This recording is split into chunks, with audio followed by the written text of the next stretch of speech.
Bonjour à tous, on se retrouve aujourd'hui pour une nouvelle vidéo. J'avoue que j'ai pas eu le temps de filmer une vidéo pour mercredi dernier, donc voilà. Normalement mon rythme est d'une vidéo par semaine, j'essaye d'en faire deux quand je peux et que j'ai de l'inspiration. J'ai pas vu le temps passer, donc je voulais me reprendre aujourd'hui et j'avais envie de faire une vidéo intitulée mon bilan d'octobre parce que c'est aussi pour moi l'occasion de revenir sur le mois qui est passé et de le mettre un peu en opposition avec ce que je dis dans mes vidéos, voir si j'arrive à tenir le cap, à avancer dans ce cheminement, voir si j'ai eu du mal ou j'ai réalisé certains défis que je me suis lancée à moi-même. Et c'était voilà, l'occasion de faire un point ensemble par rapport à tout ça. La première chose que je peux dire sur le mois d'octobre, c'est que j'ai réussi vraiment à réguler et à réduire considérablement ma consommation.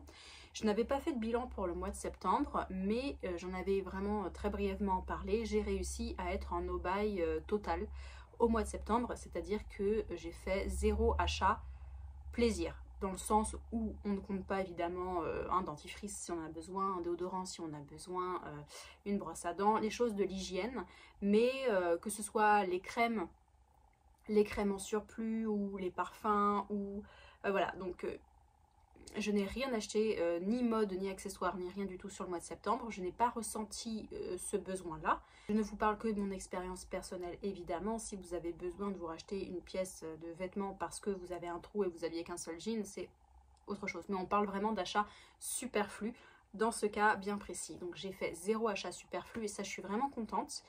Et j'ai réussi en fait à continuer ça sur le mois d'octobre. C'est vraiment quelque chose que je fais de manière très consciente parce que j'avais déjà réussi à faire ça par le passé, c'est-à-dire d'éviter tout achat superflu. Ça permet, quand on a des parfums, de refaire un roulement dans ses parfums, pareil pour ses vêtements, pareil pour ses accessoires, ses crèmes, tout ce que vous voulez. On n'a pas vraiment besoin de beaucoup finalement pour vivre, voire de très très peu. Maintenant vraiment limite, j'ai du mal à faire un achat plaisir. Voilà, je me demande toujours quelle est l'utilité que je vais amener là-dedans et c'est vrai que j'ai vraiment beaucoup de mal à revenir sur cette décision et tant mieux, j'ai envie de dire, parce que finalement j'ai pas besoin de grand-chose. J'avais très envie de découvrir un parfum au mois d'octobre, c'était je crois la nouveauté Hermès qui était sortie en Barenia, donc j'ai été très curieuse d'aller le sentir parce que c'était un très beau chypré.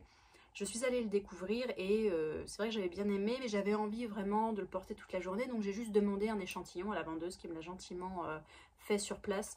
Donc voilà, c'est pour ça que les achats aussi compulsifs sur les parfums, j'essaye de moins en faire parce que j'essaye toujours d'avoir des échantillons ou après, si je veux dépenser de l'argent, acheter des décants de petites de 5, 10 ou 30 millilitres, mais vraiment des achats blind buy ou des achats compulsifs, j'essaye de plus du tout en faire. Parce que la grande majorité des fois on le regrette et puis après il traîne dans nos placards et c'est un petit peu dommage.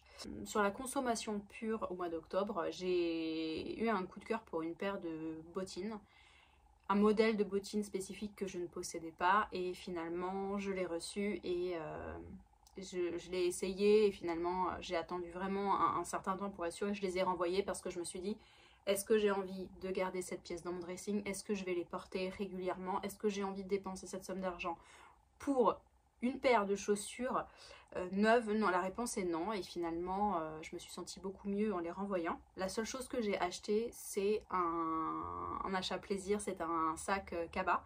Mais j'ai vendu en fait l'équivalent que j'avais, je l'ai vendu quasiment au même prix, donc finalement ça m'a fait une sorte de balance financière. Et voilà, donc en tout cas quand j'ai vraiment envie d'acheter quelque chose de réfléchi mais aussi de plaisir, j'essaye toujours de trouver un équivalent pour me rembourser en fait de cet achat. Donc en dehors de cet achat de sac, hein, c'est un sac en tissu, j'ai rien acheté d'autre en superflu, donc ça je suis vraiment contente. Parce que le cheminement fait que ça fait effet boule de neige et que moins on achète, plus on a conscience de ce qu'on fait. Une deuxième chose que j'ai vraiment analysée sur le mois d'octobre, c'est une perte de motivation par rapport à mon régime alimentaire. C'est quelque chose que j'ai déjà abordé dans les 2 premières vidéos que j'ai faites à ce sujet. Si vous ne les avez pas vues, je vous invite à aller les regarder. Où j'ai vraiment analysé un peu mon parcours, où est-ce que j'en étais 6 mois après. Et là, je pense qu'il y a eu un mélange un peu psychique qui a fait que la redondance, le quotidien, un peu l'ennui a fait que j'ai eu vraiment un passage à vide total par rapport à ça. Alors en limitant la casse en termes d'alimentation, parce que j'avais pas envie de me faire du mal par l'alimentation, hein, c'est pas du tout ça, c'est plus un baisse de régime, je pense, général. Une baisse de régime général et un épuisement surtout psychologique par rapport à certains aspects de ma vie personnelle. C'est un petit peu de ça dont je parle dans ma vidéo d'introduction sur la résilience, c'est que il faut avoir de la résilience pour soi-même, pour les autres, mais surtout beaucoup d'indulgence aussi par rapport à des phases qui peuvent s'enchaîner, des phases très motivées, d'autres phases un peu plus complexes. Donc, ne pas s'acharner contre soi déjà, et puis pouvoir reconnaître quand c'est une mauvaise passe, savoir que ça va changer et que demain est un autre jour. C'est une phrase bateau, mais c'est une phrase qui est tellement vraie. Ce que vous pouvez changer, c'est aujourd'hui. C'est ni hier ni demain. Voilà. Donc ça m'a fait du bien aussi d'analyser ce sujet-là comme un bilan un peu mitigé au mois d'octobre. Et je sais que pour le mois de novembre, je vais essayer de redresser la barre, en tout cas de faire du mieux que je peux, et parce que je me sens bien. Et c'est vrai que dès que je varie à 1% ou 2% de cette alimentation, il n'y a pas de conséquences sur mon poids, mais je vois que ça a une incidence sur mon état psychologique, sur ma motivation, sur mon état physique aussi, par la fatigue. Dès que je réajoute du sucre un peu industriel, des choses qui sont déjà préparées, qui ne sont pas faites maison, je vois tout de suite une différence sur mon psychisme en général. Ensuite, bien évidemment, au mois d'octobre, ce qu'il s'est passé de positif, c'est la sortie de mon second ouvrage consacré aux encens. Si vous ne le saviez pas, j'avais déjà écrit un premier livre sur les encens qui est sorti en 2022. Et en 2024 est sorti Le Grand Frère, l'édition augmentée de ce livre-là, dans une très très belle collection illustrée, colorée et très poétique, je trouve, du monde des encens. Ça m'a demandé beaucoup de travail et je suis très fière du résultat. Donc voilà, je vous laisse le lien si vous voulez aller voir à quoi ça ressemble, si c'est un sujet qui vous intéresse. Mais c'était aussi l'occasion d'en parler ici parce que c'est un accomplissement dont je suis très très fière. Et enfin, en octobre, il y a eu le nouvel axe de ma chaîne YouTube qui, vous l'avez remarqué, aborde toujours des thèmes de consommation comme les découvertes parfumées, qui mélangent un petit peu en fait tous les aspects de ma vie. C'est-à-dire que je reste quelqu'un de passionné par les odeurs, passionné par le sens de l'humain, par le toucher, par les recherches neuroscientifiques autour de ça, par l'écriture, mais également par le développement, alors pas le développement personnel au sens où on l'entend aujourd'hui, mais peut-être plus sur l'introspection et sur le changement de nos fondations intimes qui sont très différentes en fonction de notre éducation, de notre culture et de notre expérience de vie.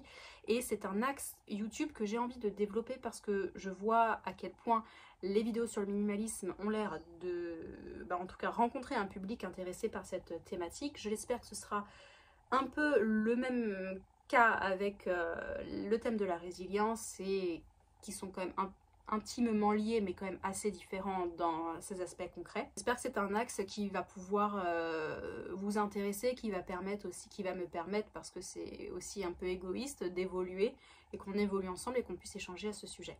Voilà ce que je pouvais dire sur mon mois d'octobre. Je ne sais pas si je ferai cette vidéo mensuellement, mais en tout cas c'était histoire de pouvoir mettre des highlights en fait sur ce mois, parce que le temps défile à une vitesse et que parfois on ne se rend même plus compte de ce qu'on a vécu ce mois-ci. Donc c'était l'occasion de faire un petit bilan et de voir où est-ce que je pouvais moduler mon curseur pour que le mois suivant soit encore mieux et que je puisse me sentir davantage alignée avec moi-même. Sur ce, je vous souhaite une très bonne journée et puis je vous dis à bientôt pour une prochaine vidéo.